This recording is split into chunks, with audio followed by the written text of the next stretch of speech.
우리가 최근 뉴스가 되고 있는 사건들을 볼 때에 사건도 사건이지만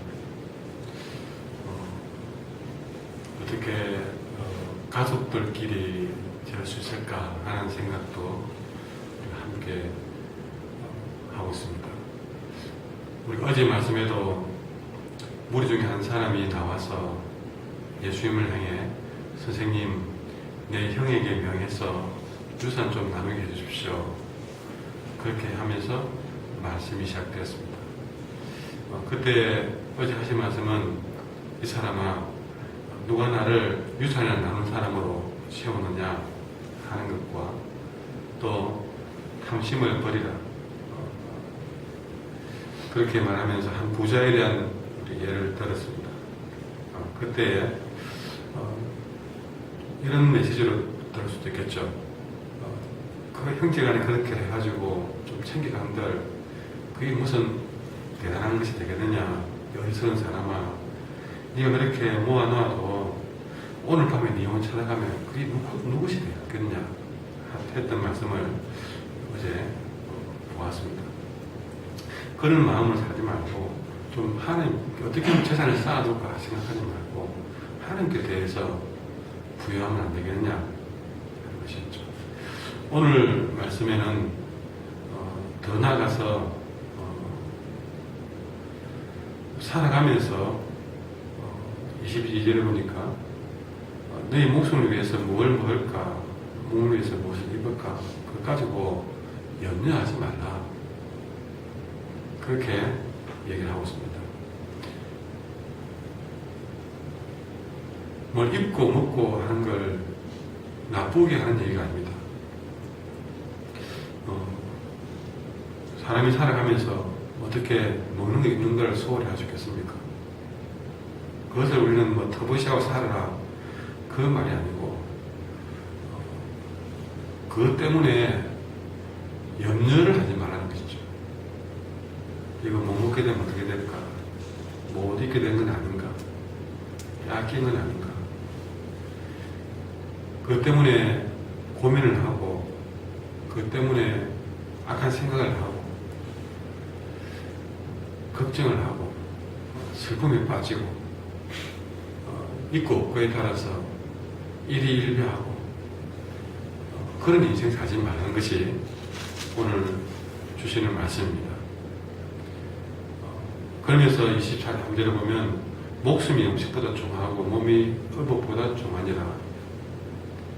그러면서 까마귀와 백합화의 예를 들고 있습니다.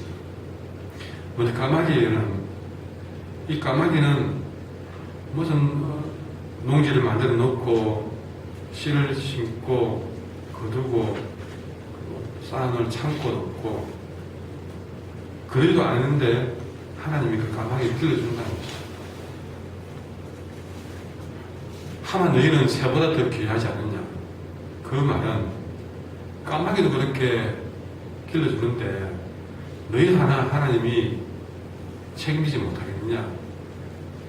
그리고 백합화를 얘기하면서 그 아름다운 백합화를 볼 때에 그 백합화가 자기를 위해서 실을 만들고 짜고 그리 안 해도 그렇게 예쁘게 피어있고, 그 예쁜 것이 솔로몬이 입었던 최고의 고가의 명품의 옷을 솔로몬이 입었더라도 그 옷보다 더 훌륭한 옷을 백합화에 입어주지 않느냐. 그렇다면 우리가 물질 하나 더 쌓아두기 위해서 염려하고 계획을 세우고 악을 쓰고 불의한 일도 행하고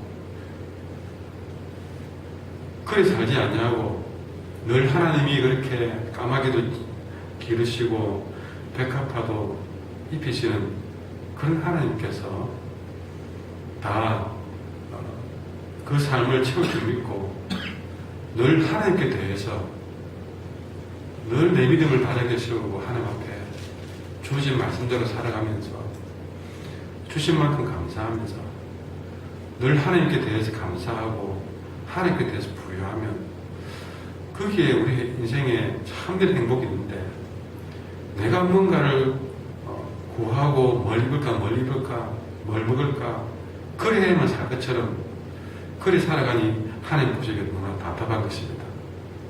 이런 우리에게 하나님은 나무라십니다. 25절에 보면 너희 중에 누가 염려함으로 그 키를 한 대라도 더 할 수 있겠느냐? 우리는 답이 분명합니다. 못합니다. 그 못하는데 그렇게 뭘 염려를 하느냐? 되물었습니다. 그런데 가장 작은 일도 하지 못하면서 어찌 다른 일들을 염려하느냐? 거기에 25절에 보면 그 키를 한 대라도 더 할 수 있느냐? 그 줄을 보면요. 혹 목숨을 한 시간이라도 연장할 수 있느냐? 그것도 하지 못하면서 무슨 염려를 하느냐? 여러분, 이런 것들은 29절에 보니까 어떻게 말씀하고 있냐면 심지어 여러분 강조하고 있는 겁니다. 인생에 먹고 마시는 문제 가지고 기도하지도 근심하지도 말라고 교훈하고 있습니다. 29절 한번 읽어볼까요? 시작. 너희는 무엇을 먹을까 무엇을 마실까 구하지 말며 근심하지도 말라. 이건 앞에 까마귀를 생각하라 백합화를 생각해보라는 말과 같은 선에서 주는 하나의 표현입니다. 뭐 먹는 거 입는 거 마시는 거 가지고 기도하지 말라고. 물론 뭐 영 기도하지 말라가 아니라 역시 그것도 그런 일 가지고 염려하기보다는 하나님께 맡기는 뜻이 더 강한 것이죠. 이런 것들로 우리가 기도를 채우고 이런 것들을 염려하고 살 때 이 모든 것들은 3절에 보니까 세상 백성들이 구하는 것이다. 하나님도 없는 세상 백성들이 살아가는 모습이다. 내가 왜 이런 일들을 가지고 기도하지도 말라 했겠느냐. 뒤에 보시면 너희 아버지께서는 이런 것이 너에게 있어야 할 것을 다 하시느니라.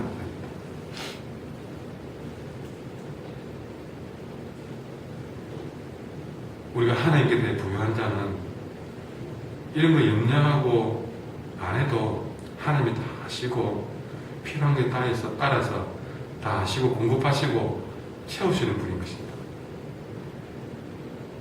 이런 우리 모든 자들에게 한마디로 말씀하십니다. 29절에 보시면 28절에 보시면 이 믿음이 작은 자들아 하나님이 안 채워줄 것처럼 불안해하지 마라. 지금 없다고 없는 게 아니다. 그게 불안해서 하나님 없는 것처럼 인간적인 계획이나 세우고 욕심이나 부리고 심지어는 형제까지도 좀 더 뺏어오는 게 없는가 그런 악한 생각이 나고 그런 일들에 열중하지 말라는 것이죠. 그 열정을 오히려 하나님께 쏟아내라. 사실은 우리가 먹고 사는 문제를 많이 걱정하고 살았습니다. 이거 못 채워지는 거 아닌가 불안하기도 했습니다. 그러나 오늘 이 말씀을 통해서 더욱 까마귀를 기르시고 백합화 입히시는 그 사명자를 하나님이 그 성도를 보살피고 책임지시는 하나님에 대한 우리의 믿음을 더욱더 키워나가야 될 줄 믿습니다. 그러나 예수님은 그 한 단계를 넘어서서 우리가 진정으로 구해야 될 목표가 뭔지를 알려주셨습니다. 그럼 31절 같이 읽어보겠습니다. 시작. 다만 너희는 그의 나라를 구하라. 그리하면 이런 것들을 너희에게 더하시리라. 좀 전에 말씀드리고 어제도 말씀드렸지만 그럴수록 우리는 그의 나라를 구하라. 하나님의 나라를 구하는 인생을 살아야 됩니다. 우리가 구해야 될 목표는 하나님의 나라입니다. 오늘 우리가 새벽에 나와서 기도해야 될 우리의 온통 기도의 제목은 또 뭘 마실까? 어떻게 하면 더 재산을 벌릴까? 어떻게 하면 더 내가 더 행복하게 살까? 그런 거 구하는 것보다는 먼저 그의 나라를 구하는 것이 우리가 구해야 될 목표라는 것입니다. 하나님의 나라. 그러면 하나님의 나라는 무슨 천상에 가야만 만나는 하나님의 것이 아닙니다. 하나님의 나라는 여러분, 무엇보다 예수님이 다스리는 나라입니다. 그 하나님의 나라가 먼저 내 삶에 임해야 될 것입니다. 다시 말해서 하나님 나라를 구하는 것은요, 그분이 내 인생의 왕이 되어서 그분 앞에 순종하는 삶을 살아가는 것입니다. 내가 하나님께 순종하지 않는 상황에서는 하나님의 나라는 나와 상관이 없습니다. 어떻게 그 나라 백성이 여러분 그 나라의 법을 따르겠습니까? 그 법을 따르지 않으면 그는 죄인이죠. 여러분, 하나님의 나라는 하나님이 다스리는 나라입니다. 그렇게 하나님이 다스리는 나라가 되면 우리가 염려하는 모든 것들은 하나님이 알아서 더하시리라고 했습니다.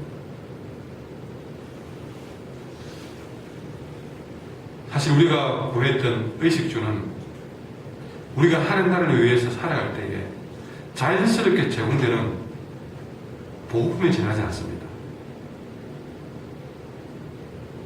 이런 국방 업무를 이렇게 행하고 있는 우리 청년들은요, 나라를 위해 싸우면 나라에서 다 먹는 있는 거 다 채워줍니다. 그 근무하는 동안에는 다 채워줍니다. 책임져줍니다. 일반 회사에서도 요즘은 자녀들 공부시키고 이런 것 요즘 많은 복지에 대해서 신경 씁니다. 그만큼 열심히 일하는 것이겠죠. 세상 나라도 그런데 모든 것의 주인되신 하나님은 오죽 더 하시겠습니까? 내가 하는 나라를 위해 싸울 때 하나님이 더 하실 줄 믿습니다. 우리가 그런 믿음도 없이 어찌 우리가 하나님을 위해서 한다고 말할 수 있겠냐 했습니다.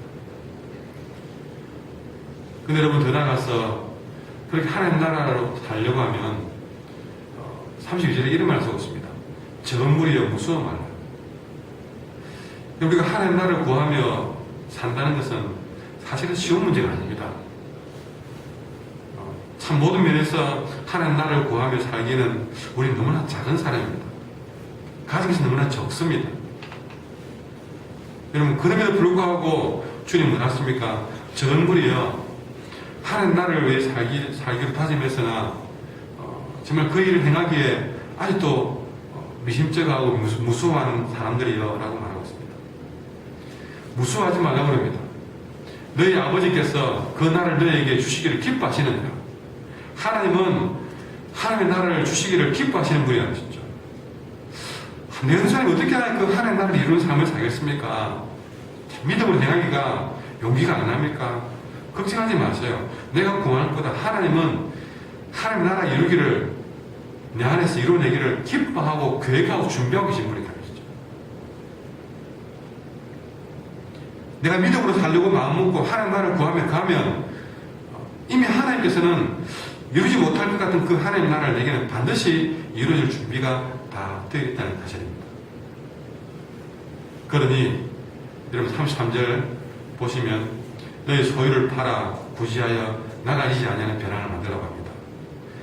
지금까지 우리는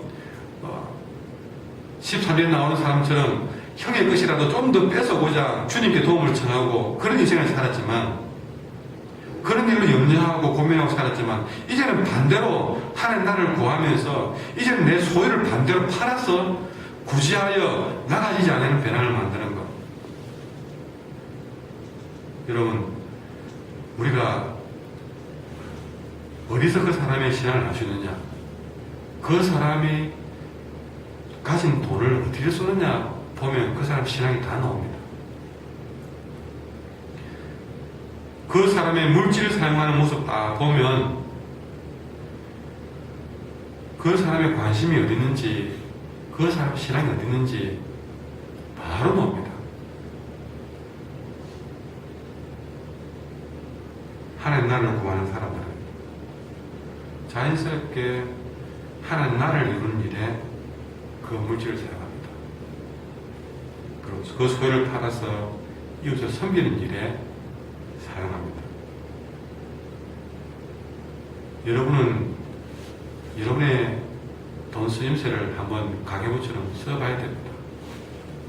그렇게 해서 내가 돈을 어디 많이 쓰고 있는지를 자기는 점검해봐야 됩니다. 여러분, 금액을 여러분의 금액이 누구를 위해 많이 쓰여지고 있는지 그 여러분의 신앙의 현주소입니다. 그렇게 우리가 자신의 삶을 되돌아봐서 여러분 우리는 이제 그 모든 우리 삶의 목표를 하늘에 두어야 된다. 하늘에 두어서 우리가 하나님 나라와 하나님 나라를 구하며 또 이웃을 섬기는 일에 사용했을 때 그것은 아무도 빼앗을 자가 없다는 사실입니다. 하나님 사절에 보니까 너희 보물 있는 곳에 너희 마음 든지라. 우리가 어디에 무을 사용하는 것 따라서 우리의 마음이 어디 있는지를 다 알 수 있는 사실이죠. 나도 모르는 가운데 가 있는 우리의 세상을 향한 관심들 이제는 먼저 하나님 나라를 구하는 일에 써야 될 줄 믿습니다. 기도하겠습니다.